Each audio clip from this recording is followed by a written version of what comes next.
दोस्तों जय हिंद। स्वागत है आप सभी लोगों का आज की इस क्लास में। भारत का भूगोल विषय के अंतर्गत हमारा टॉपिक चल रहा था भारत का भौगोलिक विभाजन, जिसमें हमें भारत की भौतिक स्थिति यानी कि फिजिकल स्ट्रक्चर को जानना था। तो पिछले वीडियो के माध्यम से हम लोगों ने इसकी शुरुआत कर दी है। मैंने आप लोगों को बताया कि भारत को किस तरीके से अलग अलग भौतिक विभागों में हम लोगों ने वर्गीकृत किया है। हम लोगों ने पिछले वीडियो के माध्यम से देखा था कि भारत के उत्तर एवं पश्चिम उत्तर में जहां हमें बहुत लंबी एक पर्वत श्रृंखला हिमालय पर्वत श्रृंखला का विस्तार देखने को मिलता है, तो वहीं भारत में दक्षिण की तरफ हम लोगों को प्रायद्वीपीय भूमि पठार के रूप में देखने को मिलती है, जिसे हम लोग बड़े पैमाने पर बड़े तौर पर दक्कन के पठार यानी डेक्कन प्लेट्यू के रूप में जानते हैं। वहीं इन दोनों के मध्य में यानी कि ऊपर उत्तर में उत्तर और पश्चिम उत्तर में हिमालय पर्वत श्रृंखला है, दक्षिण में प्रायद्वीपीय पठारी क्षेत्र है। तो मध्य वाला जो भाग हो रहा है, मध्य का भारत का मध्य वाला भाग और पूर्वोत्तर मध्य वाला भाग जो है उसे हम लोग गंगा ब्रह्मपुत्र के मैदान के रूप में जान रहे हैं। ऐसी बहुत सारी विशेष जानकारी जो है पिछले वीडियो के माध्यम से मैं आप लोगों को बता चुका हूं। आज हम लोग शुरुआत करने जा रहे हैं एक बेहद महत्वपूर्ण टॉपिक की, बहुत ज़्यादा इंटरेस्टिंग टॉपिक है जिसे हम लोग जान रहे हैं हिमालय पर्वत श्रृंखला के रूप में। अपने आप में बहुत ही ज़्यादा महत्वपूर्ण हो जाती है। उसका कारण यह है कि अगर देखा जाए विश्व में लंबाई के आधार पर तो तीसरी लंबी पर्वत श्रृंखला हो रही है। अगर बात कर लें ऊंचाई के आधार पर तो विश्व की सबसे ऊंची पर्वत श्रृंखला हो रही है। बहुत ज़्यादा इंपॉर्टेंट चीज़ें होती हैं इसमें। हिमालय पर्वत श्रृंखला के फॉर्मेशन की बात करते हैं तो आप लोगों ने कई जगह सुना होगा कि जब इंडियन प्लेट जाती है और जाकर यूरेशियन प्लेट से टकरा जाती है, तब इस तरह से हम लोग देख पाते हैं यहाँ पर हिमालय पर्वत श्रृंखला का निर्माण होता है। जिस तरीके से आप लोग यहाँ पर देख पाएंगे, जैसे ये इंडियन प्लेट जा रही है, यूरेशियन प्लेट से टकराएगी, यहाँ पर ये हिमालय पर्वत का निर्माण हो गया। हिमालय पर्वत श्रृंखला गगनचुंबी पर्वत श्रृंखला के रूप में जानी जाती है। ऐसी बहुत सारी विशेषताएं हैं।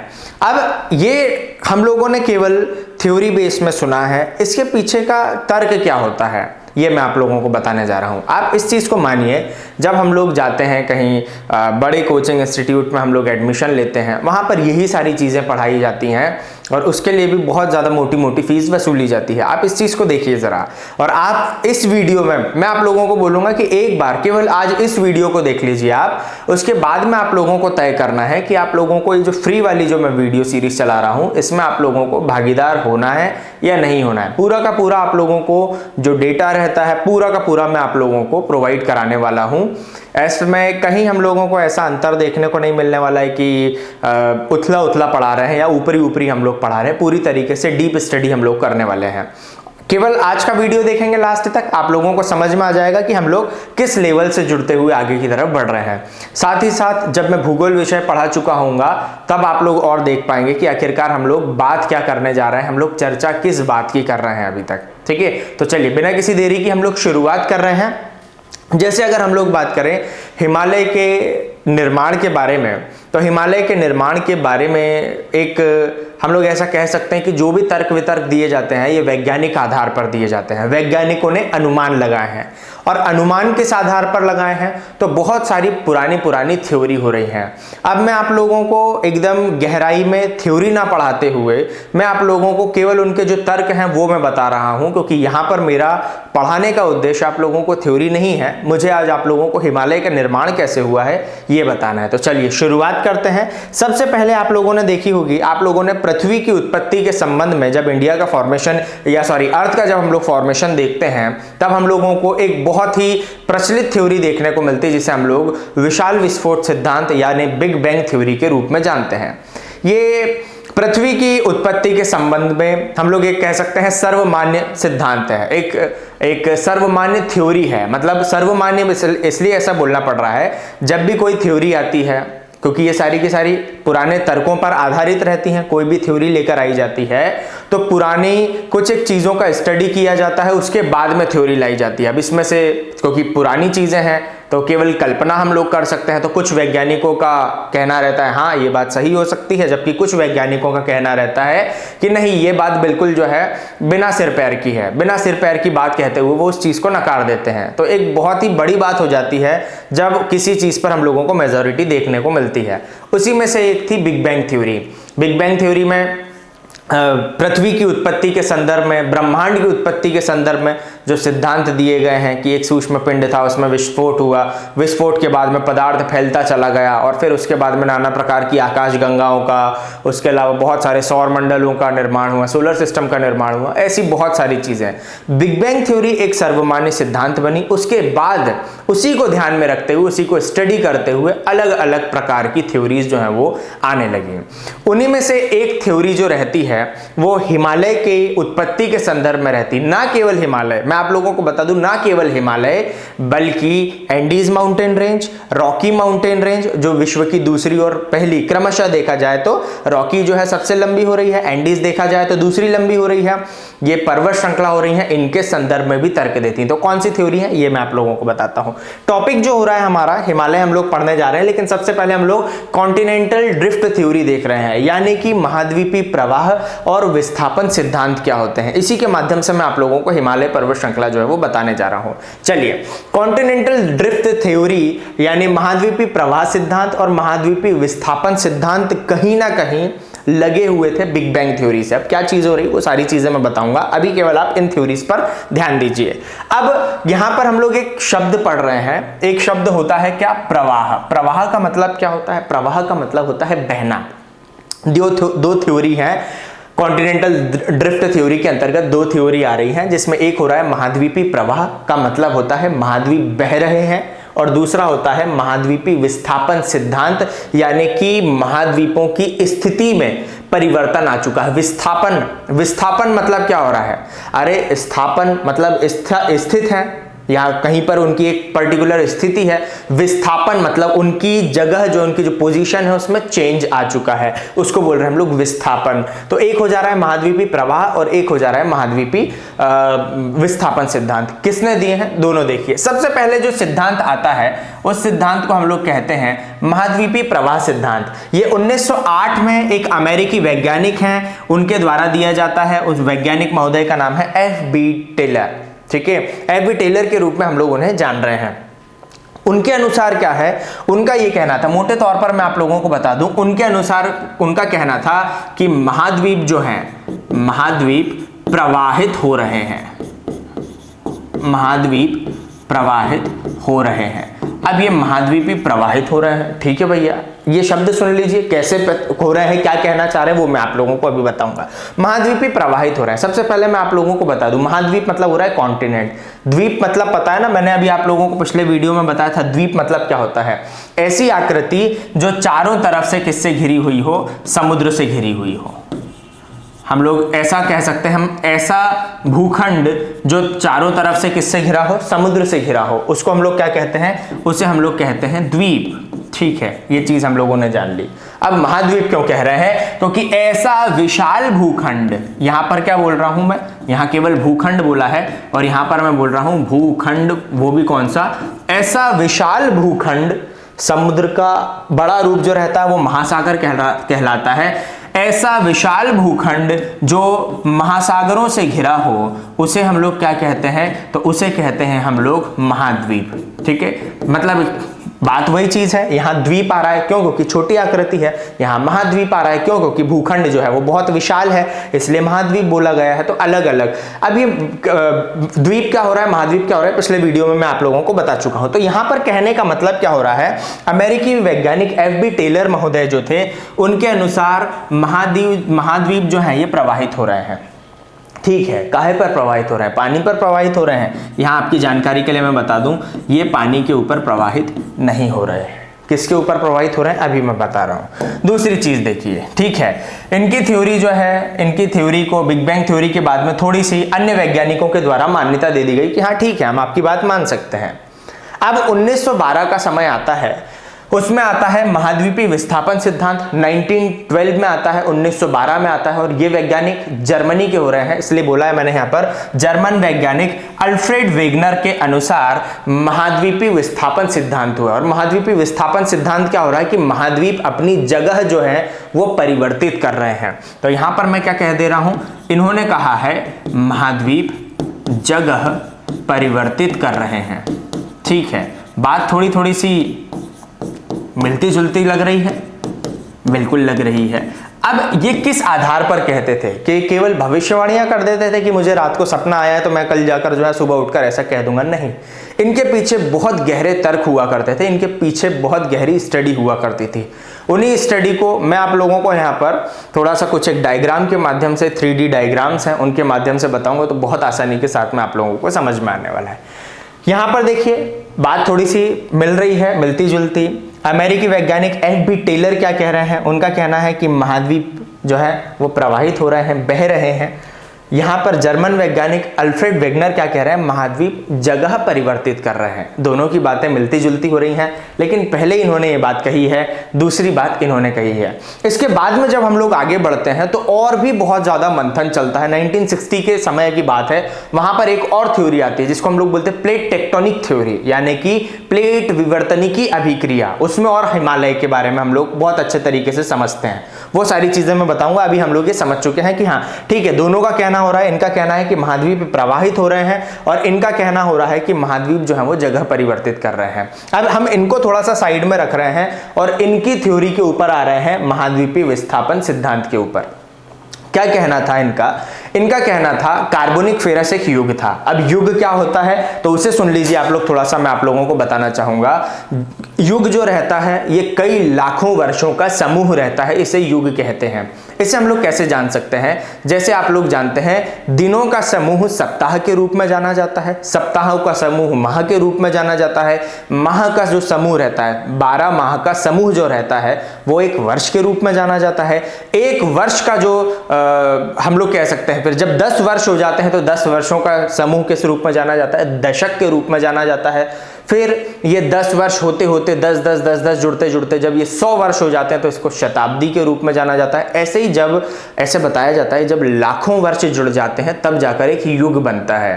अब ये युग धार्मिक दृष्टि से देखा जाए, हिंदू धार्मिक दृष्टि से तो ये अलग प्रकार के युग रहते हैं, वैज्ञानिक दृष्टिकोण से देखा जाए तो अलग युग होते हैं। मतलब इन्होंने युग को नाम अलग अलग देकर रखे हैं, कहने का केवल ये मतलब है। जैसे हम लोग अगर बात करें हिंदू धर्म के अनुसार कितने प्रकार के युग हैं तो 4 युग हैं।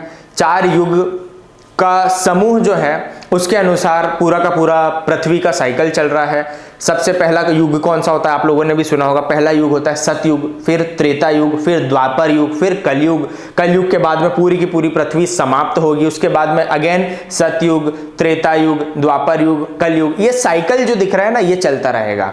4 युग का साइकिल आप लोगों ने देख लिया। इसी प्रकार से वैज्ञानिक जो रहता है, वैज्ञानिकों के भी वही है, लाखों वर्ष का जो समूह रहता है उन्होंने उस चीज को नाम देकर रखा। केवल ये है कि यहां पर मैंने आपको धार्मिक मान्यता वाले नाम बताया और यहां पर जो है आप देखेंगे वैज्ञानिक दृष्टिकोण वाले नाम।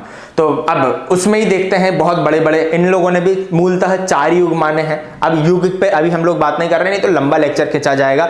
उन्हीं में से एक युग का छोटा सा यूनिट होता है जिसको बोला जाता है कार्बोनिक फेरस युग। अब समझिए, अब है यहां पर सारी की सारी शुरुआत। शब्द क्या लेकर आया हूं मैं? यहां पर शब्द लेकर आया हूं मैं कार्बोनिक फेरस युग। ये किसने बताया है? कार्बोनिक फेरस युग। चलो ये वैज्ञानिकों ने अपनी सहमति से युगों को नाम दे दिए, उनकी आयु के आधार पर, उनकी उम्र के आधार पर एक युग हो गया कार्बोनिक फेरस युग। अब पूरा का पूरा खेल इसके इर्द गिर्द घूमने वाला है, तो इसे ध्यान रखिए शब्द को। जर्मन वैज्ञानिक थे अल्फ्रेड वेगनर, उनके अनुसार कार्बोनिक फेरस युग में सारे के सारे महाद्वीप जो हैं वो आपस में एक दूसरे से जुड़े हुए थे। आज हम लोगों को कितने महाद्वीप देखने को मिलते हैं? 7 महाद्वीप। वापस मैं बोल दे रहा हूं, महाद्वीप किसे कहा गया है? तो महाद्वीप एक ऐसी विशाल आकृति हो रही है जो चारों तरफ से जल से घिरी हुई है। तो हमारे पास में कितने हैं? 7 महाद्वीप हैं। मतलब 7 ऐसे बड़े बड़े भूखंड हैं जो जल से घिरे हुए हैं। 1 2 3 ये ऐसा बना दिया। लेकिन यहां पर जर्मन वैज्ञानिक अल्फ्रेड वेगनर का क्या कहना है कि एक युग था, प्राचीन काल में एक युग था जिसे बोला गया कार्बोनिक फेरस युग। वहां पर ये 7 बड़े बड़े महाद्वीप नहीं थे, ये सारे के सारे महाद्वीप आपस में एक दूसरे से जुड़े हुए थे और एक महाद्वीप था। उसे क्या नाम दिया जाए? तो उसे नाम इन्हीं लोगों ने नाम दिया है। तो इनके अनुसार क्या हो रहा है कि कार्बोनिक फेरस युग में सारे के सारे महाद्वीप आपस में एक दूसरे से जुड़े हुए थे, एक ही महाद्वीप था और उनके आसपास जो है पूरी तरह से जल फैला हुआ था और एक ही महासागर था। इनके अनुसार ये कार्बोनिक फेरस युग की बात हो रही है। क्या था आकृति में मैं आप लोगों को बता रहा हूं, इन लोगों के अनुसार पृथ्वी का ढांचा, पृथ्वी का जो स्ट्रक्चर है वो कुछ इस तरह से हो रहा था जो आप लोग देख पा रहे हो यहां पर मैंने आप लोगों को बताया। इन्होंने क्या चीज बताई, इन्होंने ये बताकर रखा कि ये कौन से युग की बात कर रहे हैं, ये उन्होंने डायग्राम दिया है इसे, उन्होंने लोगों ने बताया कि कार्बोनिक फेरस युग का नाम का जो है एक युग था। वापस से समझिए, कार्बोनिक फेरस नाम का एक युग था। इस युग में सारे के सारे महाद्वीप जो हैं इस तरह से ये एक दूसरे से जुड़े हुए थे, अलग अलग ना होते हुए, क्या बता रहा हूं मैं, अलग अलग ना होते हुए ये एक दूसरे से जो है ये ऐसे जुड़े हुए थे। यहां पर आप देख पा रहे हो कुछ इस तरह से बॉर्डर बना दी मैंने, ये सभी के सभी एक दूसरे से जुड़े हुए थे और ये आज के नाम लिख दिए हैं। इन लोगों के अनुसार कार्बोनिक फेरस युग में जो सारे के सारे महाद्वीप एक दूसरे से जुड़े हुए थे, इसे इन्होंने नाम दिया है पेंजिया का, इसे नाम दिया है पेंजिया का। और इसके बाद में हम लोगों को क्या देखने को मिला, इसके चारों तरफ जो हम लोगों को नीला वाला भाग देखने को मिल रहा है, इस नीले वाले भाग को क्या कहा गया, तो इसे नाम दिया गया पैंथालासा। इसे क्या कहा गया, इसे क्या नाम दिया गया, पैंथालासा का नाम दिया गया। पैंथालासा क्या है, तो यहां पर मैं आप लोगों को बोल दे रहा हूं, महासागरीय क्षेत्र है ये, और इसे हम लोग क्या कह सकते हैं, तो इसे मैं आप लोगों को बोल सकता हूं महाद्वीप, यानी एक ही द्वीप है। आप समझिए जरा थ्योरी क्या कह रहे हैं, आखिरकार क्या कहना हो रहा है अल्फ्रेड वेगनर महोदय का। अल्फ्रेड वेगनर महोदय का कहना हो रहा है कि कार्बोनिक फेरस नाम का एक युग था, उसमें सारे के सारे महाद्वीप जो हैं वो एक दूसरे से जुड़े हुए थे, जिसे संयुक्त रूप में हम लोग पेंजिया के रूप में जान रहे हैं। और इनके चारों तरफ एक बहुत बड़ा महासागर था, इस महासागर को नाम क्या इन लोगों ने दिया है, पैंथालासा नाम का जो है महासागर जो है इन लोगों ने ऐसा डिफाइन कर रखा है। ठीक है, इस चीज का हम लोगों ने मान लिया। फिर ये कार्बोनिक फेरस युग की बात कर रहे हैं अल्फ्रेड वेगनर महोदय। फिर क्या कहते हैं, वो कहते हैं कि धीरे धीरे धीरे धीरे करके ये युग जो है ये बीतता चला गया। फिर क्या हुआ है, इस युग का हुआ है समापन, और समापन के दौरान क्या देखने को मिला कि सारे महाद्वीप एक दूसरे से अलग होने लगे। ये क्या होने लगे, सारे महाद्वीप एक दूसरे से अलग होने लगे। अब अलग होने लगे मतलब कैसे होने लगे भाई, इसके पीछे भी कुछ थ्योरी होगी, इसके पीछे भी कुछ कारण होंगे। किस आधार पर बोल रहे हैं अलग होने लगे, कैसे अलग होने लगे, इसके पीछे का कुछ लॉजिक तो होगा। उनका कहना था कि कार्बोनिक फेरस युग में सारे के सारे महाद्वीप एक दूसरे से जुड़े थे, लेकिन कार्बोनिक फेरस युग का जैसे जैसे अंत होने लगा, सारे के सारे महाद्वीप एक दूसरे से दूर होने लगे। इसके पीछे की क्या कारण थे, तो इसके पीछे मैंने आपको बताया एक के बाद एक थ्योरी पर थ्योरी आती ही चली आ रही थी। इसके लिए हम लोगों को क्या देखना होता है, इसके लिए हम लोगों को देखनी होती है पृथ्वी की आंतरिक संरचना। आप देखिए, आप लास्ट तक बने रहिए, सारी चीजें आपको बहुत अच्छे तरीके से समझ में आ जाने वाली हैं। कहीं ऐसी सीक्वेंसिंग के साथ में आप लोगों को नहीं मिलने वाला, आज यहाँ सीक्वेंसिंग के साथ में मैं सारी चीजें आप लोगों को बता रहा हूं। तो एक बार वापस से चर्चा कंटिन्यू कर रहा हूं कि कार्बोनिक फेरस युग में अल्फ्रेड वेगनर के महोदय के अनुसार सारे महाद्वीप आपस में एक दूसरे से जुड़े हुए थे, लेकिन जैसे जैसे इसका समापन होने लगा तो महाद्वीप एक दूसरे से अलग होने लगे। ये किस आधार पर कह रहे हैं, तो ये कह रहे हैं पृथ्वी की आंतरिक संरचना के अंतर्गत। ये एक विश्व का भूगोल का एक टॉपिक होता है जिसको हम लोग बोलते हैं internal structure of the earth, यानी पृथ्वी की आंतरिक संरचना। हम लोग कक्षा 5वीं के बाद से पढ़ते आ रहे हैं पृथ्वी की आंतरिक संरचना। आप लोगों ने भी पढ़ा होगा कि पृथ्वी जो है इस तरीके से गोल पृथ्वी दिख रही है। इस गोल पृथ्वी में अगर मान लो इस तरह से बीच में मैं ऐसा कट लगाता हूं, ऐसा बीच में कट लगाता हूं और नींबू की तरह बाहर निकालता हूं, तो मुझे पृथ्वी किस तरह से दिखाई देगी, पृथ्वी देगी इस तरह से। पृथ्वी का आधा हिस्सा काट दिया, निकाल कर फेंक दिया, तो पृथ्वी अंदर से कैसी दिखाई दे रही है, इस तरह से दिखाई दे रही है। इसकी 3 परत हो रही है मूल तौर पर। अब हमें बाल की खाल नहीं उधेड़नी, अभी केवल मोटे तौर पर समझते चले जाइए। कितनी परत हो रही है, 3 तरह की परत है ना। 3 तरह की परत कैसी हो रही है, तो यहां पर समझ लीजिए। पहली जो परत हुई है इसे हम लोगों ने नाम क्या दिया है, इसे हम लोगों ने नाम दिया है क्रस्ट, जिसे हम लोग हिंदी में आप लोगों ने पढ़ा होगा भूपृष्ठ या भूपर्पटी के रूप में, और वैज्ञानिक भाषा में इसे सियाल कह देंगे क्योंकि सिलिका और एल्यूमिनियम की मात्रा इसमें अधिक है। दूसरी हमें देखने को मिलती है मेंटल, जिसे हम लोग प्रवार या अनुपटल के रूप में जानते हैं हिंदी में, और वैज्ञानिक भाषा में इसे हम लोग सीमा अथवा साइमा के रूप में जानते हैं, क्योंकि इसमें सिलिका और मैग्नीशियम की मात्रा जो है वो अधिक होती है।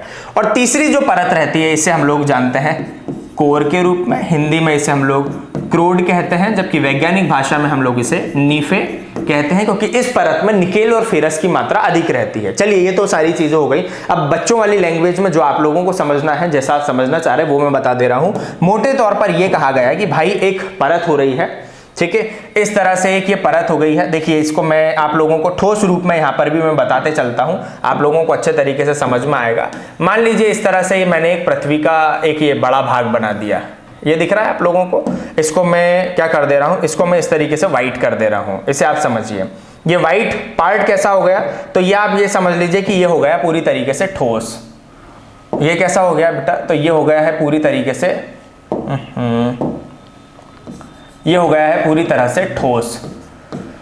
कितने किलोमीटर तक, तो ये हो गया भूतल, जहां पर हमारे मकान वगैरह बने रहते हैं। मान लीजिए ऐसा मैंने मकान बना दिया, तो जहां हमारे मकान बने हैं वहां से खुदाई करते हुए नीचे जाएंगे तो बताया जाता है 0 से 100 किलोमीटर की गहराई तक अगर हम लोग जाएंगे तो हमें पूरा ठोस रूप में, मूल तौर पर ठोस रूप में हमें भाग देखने को मिलता है, जिसे हम लोग किस रूप में जान रहे हैं, तो इसे हम लोग जान रहे हैं क्रस्ट के रूप में। आगे इतनी बात समझ में। चलिए आगे अगला हम लोगों को क्या देखने को मिलता है, अगला भी आप लोग समझिए। इस तरीके से अगला पार्ट हम लोगों को देखने को मिलता है, कुछ ये बना दे रहा हूं मैं, ये एक पार्ट इस तरीके से ये बीच में बना दिया मैंने, ठीक है। अब ठोस वाला आप लोग अलग ही देख पा रहे हैं कि ठोस पार्ट कितना हो रहा है, ये मैंने बना दिया। चलिए थोड़ा सा आसानी के लिए इसको हल्का सा मैं बड़ा कर दे रहा हूं ताकि आगे चीजें जो है वो अच्छे से और क्लियर हो सके, ठीक है। इतना देख लिया ये वाला पार्ट। दूसरा जो ये ऑरेंज कलर में पार्ट मैंने बताया है, ये कैसा हो रहा है, तो ये अर्ध तरल हो रहा है या अर्ध ठोस कह सकते हो, ठीक है, जिसे, और ये कितना हो रहा है, तो 100 से लगाकर 2900 किलोमीटर तक हो रहा है। मैं आप लोगों को बोल रहा हूं अभी भी कि बाल की खाल अभी हम लोगों को निकालने की जरूरत नहीं है कि नहीं सर इनके उपभाग वो भी बताइए, वो उन चीजों की जरूरत अभी हम लोगों को नहीं है। तो ये हम लोगों ने देख लिया। दूसरा कौन सा हो रहा है, अर्ध तरल या अर्ध ठोस, सेमी लिक्विड और सेमी सॉलिड। इसे हम लोग किस रूप में जान रहे हैं, मेंटल के रूप में। आप इसे कैसे कह सकते हैं, पहला वाला जो भाग है भूमि के रूप में है, चट्टानों के रूप में है, दूसरे वाले भाग में लावा ही लावा भरा हुआ है, मेग्मा ही मेग्मा भरा हुआ है, ऐसा आप लोग समझ सकते हैं, ठीक है। तीसरा अगर हम लोग बात करें तो तीसरा हम लोगों को एक पार्ट और कुछ इस तरह से देखने को मिलता है, वो भी बेटा मैं आप लोगों को बता दे रहा हूं। तीसरा वाला जो पार्ट हम लोगों को देखने को मिल रहा है वो देखने को मिल रहा है कुछ इस तरह से। यहां पर इसको मैं यहां बीच में ले आया, आप लोग बोलोगे सर तिरंगा बना डाला है, तो चलो तिरंगा ना बनाते हुए इसको थोड़ा सा ऐसा कर दे रहा हूं, है ना। चलिए जिससे और अच्छे तरीके से समझ में आप लोगों को आ सके चीजें। ये तीसरा वाला पार्ट हो गया है। तीसरे वाले पार्ट को जानिए, जो कुछ इस तरह से मैंने थोड़ा सा पिंक टाइप में दिख रहा है हम लोगों को, ये पूरी तरीके से कैसा हो रहा है, तरल हो रहा है, पूरी तरीके से लिक्विड हो रहा है या गैस आप लोग बोल सकते हो। ये कितना हो रहा है, इसकी मोटाई कितनी हो रही है, तो 2900 किलोमीटर से लगाकर तो ये हो रहा है 6378 किलोमीटर तक। कई जगह 6370 भी मिल सकता है, तो वो अपवाद वाली स्थिति है। ये तरल रूप में हो रहा है, आप लोग केवल इतना जान लीजिए, ये पूरी तरीके से लिक्विड हो रहा है। अब देखिए क्या बताया मैंने आप लोगों को, पहले अभी ये वाला जो हिस्सा है ये यहां देखने को मिल रहा है आपको, ये जो ब्लैक कलर में कोर देखने को मिल रही है ना, कोर मतलब इसकी जो बाउंड्री देखने को मिल रही, नहीं तो आप कोर से तात्पर्य निकाल लोगे, इसकी जो बाउंड्री देखने को मिल रही है इसे हम लोग क्या कह रहे हैं, इसे हम लोग कह रहे हैं क्रस्ट, जो 0 to 100 किलोमीटर है। मतलब कैसे, अगर हम लोग खुदाई करते हुए यहां से आए तो इस बिंदु से लगाकर इस बिंदु तक ये 100 किलोमीटर की दूरी हो रही है।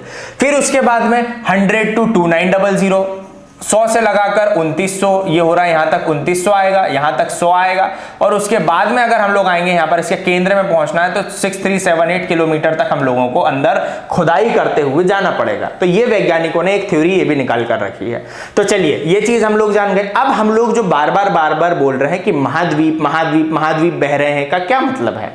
महाद्वीप बह रहे हैं तो किस पे, पानी पर बह रहे हैं? नहीं भाई, पानी तो कहां पर है, पानी तो कहीं ना कहीं क्रस्ट के ऊपर ही रखा है। इसको कैसे बता सकता हूं, मैं आप लोगों को बता दे रहा हूं। देखिए जहां पर क्रस्ट ऐसी ऊंची दिखाई दे रही है यहाँ पर जहां ऊंची दिखाई दे रही है वहीं पर हमें पहाड़, वहीं पर हमें पठार, वहीं पर हमें वन जंगल सब देखने को मिल रहे हैं। जहां क्रस्ट नीची है वहां पर क्या है, वहां पानी देखने को मिल रहा है, वहां हमें समुद्र देखने को मिल रहा है।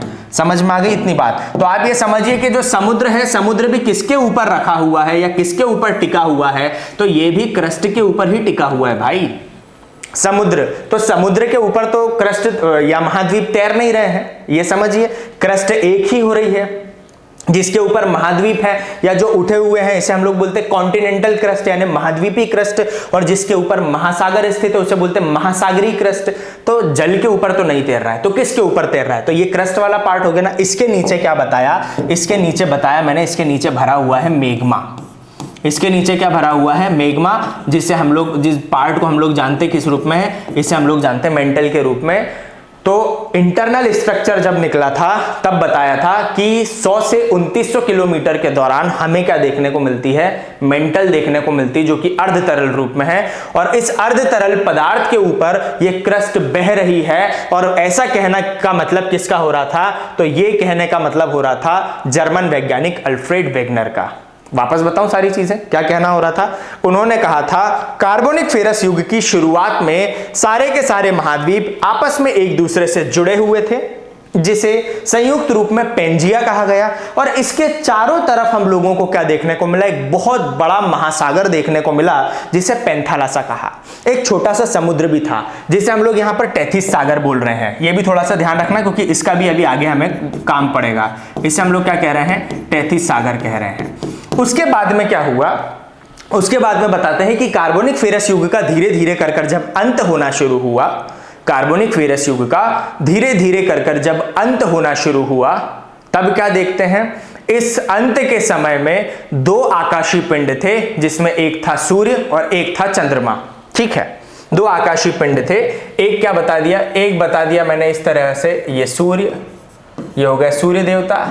और एक क्या बता दिया मैंने? एक और आकाशीय पिंड था। इस आकाशीय पिंड को क्या कहा गया? इसे कहा गया चंद्रमा। अब समझिए, सूर्य और चंद्रमा, कार्बोनिक फेरस युग का जब अंत हुआ, जब सूर्य और चंद्रमा क्या करने लगे, तो सूर्य और चंद्रमा ने एक चीज ये करना शुरू करी कि यहां पर इस तरह से पृथ्वी को अपनी तरफ खींचना चाहा, सूर्य ने पृथ्वी को अपनी तरफ खींचना चाहा। दोनों में खूब खींचातानी मच रही है, खूब ज्यादा खींचातानी मच रही है। खींचातानी मच रही है तो इसका मतलब क्या हुआ? इसका मतलब यहां पर डायग्राम में बताऊंगा, बहुत अच्छे तरीके से पता चलेगा। यहां पर ये वाला पार्ट बना दिया मैंने लावा वाला, ये वाला पार्ट क्या बता दिया मैंने?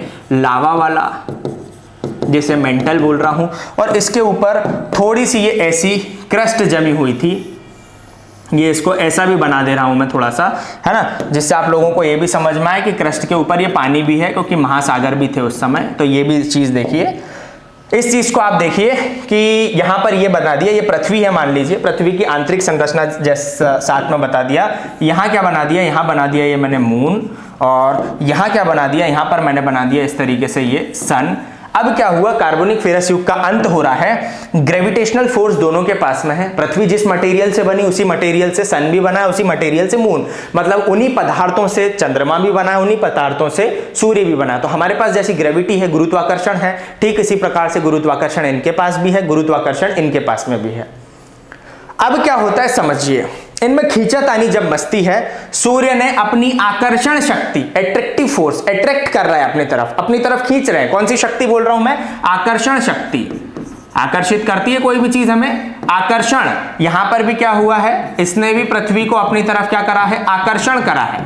लेकिन पृथ्वी भी कोई छोटी मोटी है क्या? नहीं भाई, पृथ्वी का आकार देखा जाए तो बहुत विशाल है। पृथ्वी का मात्र 1/4, मतलब मान लो इस तरीके से ऐसी पृथ्वी है, तो पृथ्वी का मात्र इतने हिस्से के बराबर ही है चंद्रमा, 1/4, इतना बड़ा नहीं है।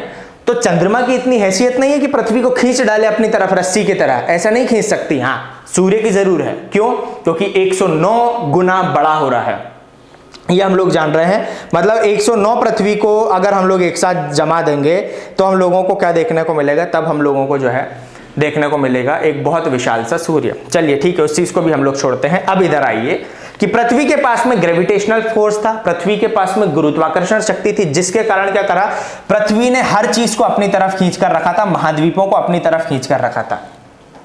और इनके पास में थी आकर्षण शक्ति, तो इन्होंने खींचातानी खूब शुरू करी, खींचातानी शुरू करी। तो हुआ क्या कि यहां पर ये जो आप लोगों को देखने को मिल रहा है ना, ये इस तरीके से इनमें ब्रेक लग गया, इनमें बीच में डेंट लग गया, ये एक दूसरे से टूटने लगे और टूटकर बहने लगे। किसके ऊपर बहने लगे? इस तरीके से आगे की तरफ, ये लाबे की तरफ जो है ये खिसकने लगे, लाबे के ऊपर ही ये ऊपर वाला भाग जो है लाबे के ऊपर बहने लगा। लाबे के ऊपर कैसे बहने लगा?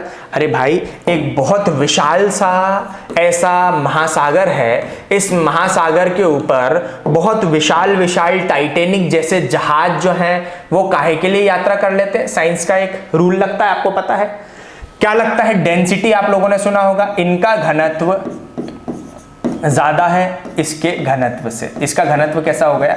कम हो गया। नीचे वाले का घनत्व कैसा हो गया? ज्यादा हो गया। ऊपर वाले का घनत्व कम हो गया। आप तो केवल ये समझिए कि जिसके पास में मान लो हम लोग यहाँ पर 20 लोग खड़े हुए हैं और वहां पर केवल 2-3 लोग हैं, तो हम लोग 20 लोग वो 2-3 लोगों को आसानी से हरा देंगे। क्यों? क्योंकि हमारी संख्या ज्यादा है। आ रही बात समझ में? ठीक इसी प्रकार से घनत्व, ऊपर भी है घनत्व और नीचे भी घनत्व है।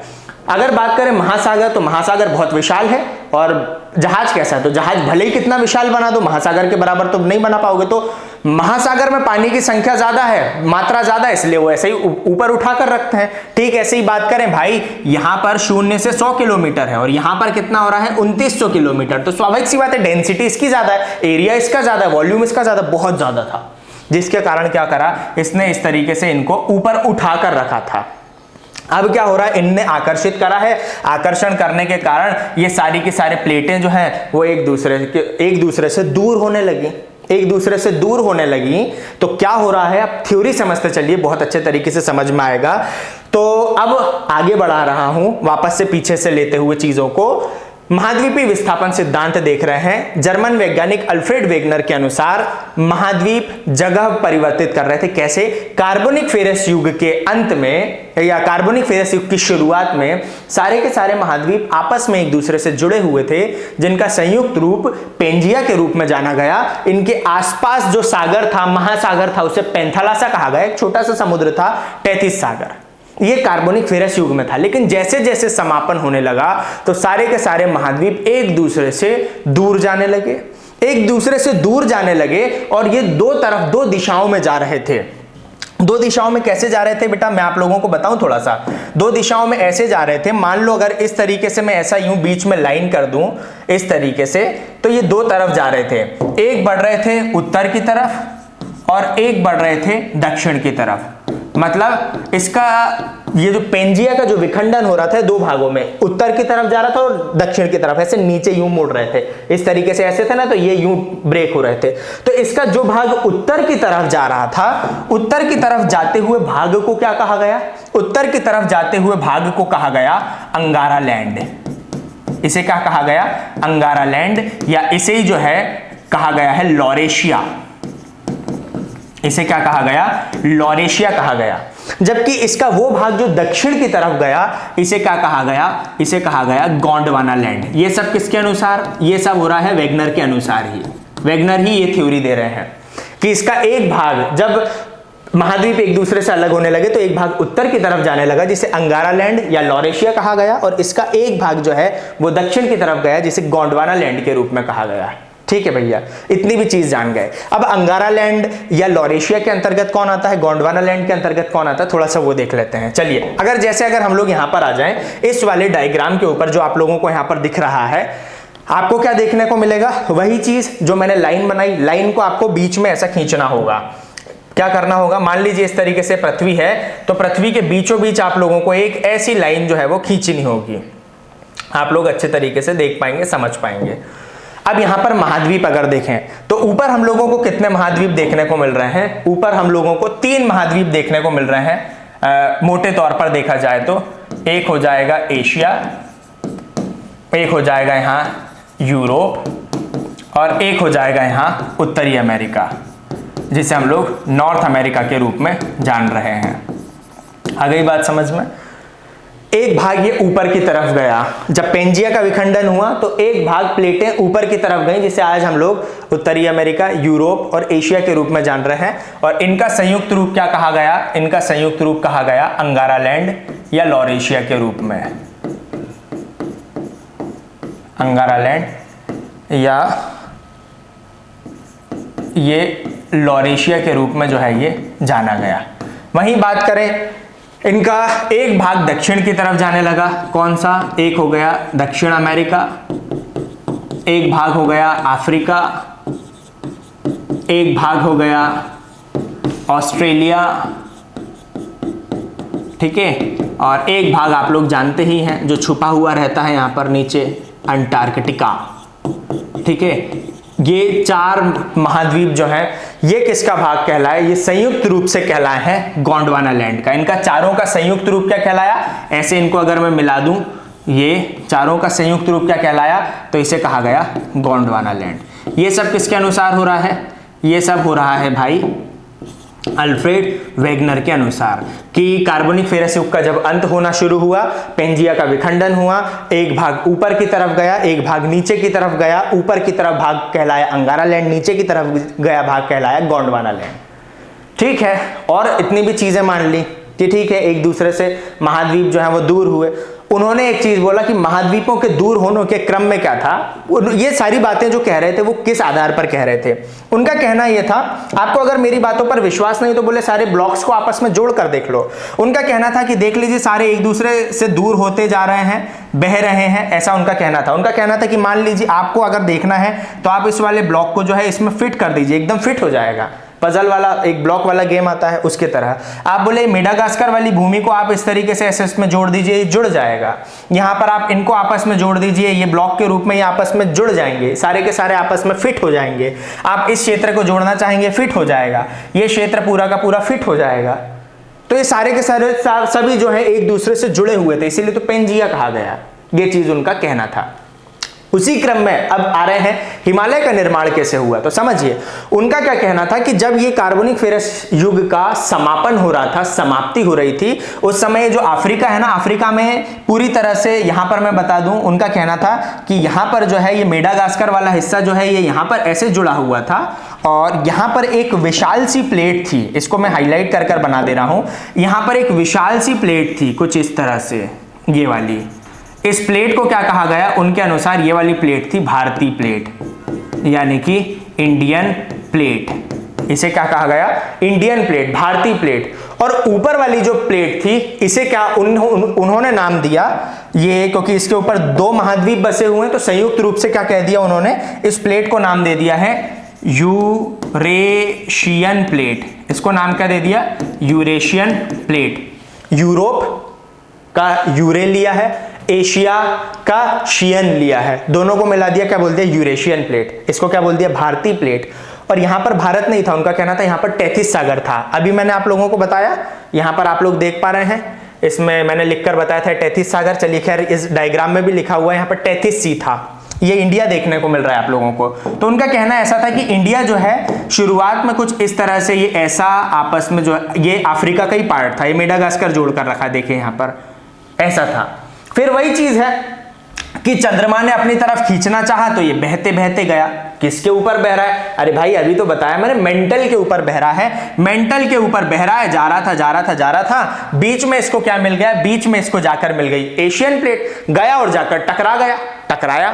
तो हिमालय का कैसा निर्माण हुआ? अब बताता हूं मैं आप लोगों को कैसे निर्माण हुआ। भाई आप ये समझिए, 2 घड़ी करे हुए टॉविल रखे हम लोगों ने, एक टॉविल ये रखा, एक टॉविल ये रखा, towel number A, towel number B, दोनों को एक सेम सरफेस पर, प्लेन सरफेस पर रखा है, समान समतल सतह पर रखा है। दोनों को लेकर आए, दोनों को लेकर आएंगे, दोनों को टकरा देंगे। दोनों को टकरा देंगे तो आकृति कैसी बन जाएगी? भूमि। जैसे टॉविल ऐसा ऐसा हो जाएगा ना, वैसे भूमि जो थी वो भी ऐसी ऐसी आड़ी तिरछी हो गई। और ये हम लोगों ने बोल दिया यहाँ पर किसका निर्माण हो गया? हिमालय पर्वत श्रृंखला का निर्माण हो गया। अब ऐसे समझ में नहीं आएगा। अब यहाँ पर आपको 4 डायग्राम देखने को मिल रहे हैं, बहुत अच्छे तरीके से समझिए। ये डायग्राम नंबर 1 हो रहा है और डायग्राम नंबर 1 क्या बता रहा है? ये बता रहा है भाई कार्बोनिक फेरस युग। ठीक है, अब वीडियो चलाकर बताऊंगा, समझ में आएगा। ये युग कौन सा हो गया? कार्बोनिक फेरस युग। दूसरा ये क्या हो गया? ये हो गई पृथ्वी की आंतरिक संरचना। आ गई बात समझ में? ये एक चीज क्या हो रही है? ये हो गया आज का मानचित्र। और चौथा क्या बता रहा हूं, चौथा बताऊंगा बेटा आप लोगों को मैं, आज के मानचित्र में यहां पर ये वाली प्लेट ऐसी खसक कर आई और यहां टकराई और यहां पर हिमालय पर्वत का निर्माण हुआ। चारों को देखिए, पहला ये वाला डायग्राम यहां देखोगे कि कैसे बह रहे हैं, बह किस पर है, पानी पर नहीं बह रहा है, ये वाली सतह पर बह रहे हैं, जाएंगे और जाकर टकराएंगे ये इंडियन प्लेट से। चलिए देखिए जरा, यहां समझ में आएगा। ये इंडियन प्लेट है, देखिए जरा, ये इंडियन प्लेट है, जा रही है बहती बहती बहती, काय के ऊपर बह रही है, ये बह रही है पूरी तरह से लावे के ऊपर, मतलब मेंटल के ऊपर जाएगी और जाकर बहुत जोर से धक्का मारेगी, टक्कर लगाएगी। ये देखिए, लगाई इसने टक्कर लगाई तो जैसे टॉविल में सल बने थे वैसे ही सल यहां पर बन गए और यहां पर क्या हो गया, यहां पर निर्माण हो गया हिमालय पर्वत श्रृंखला का।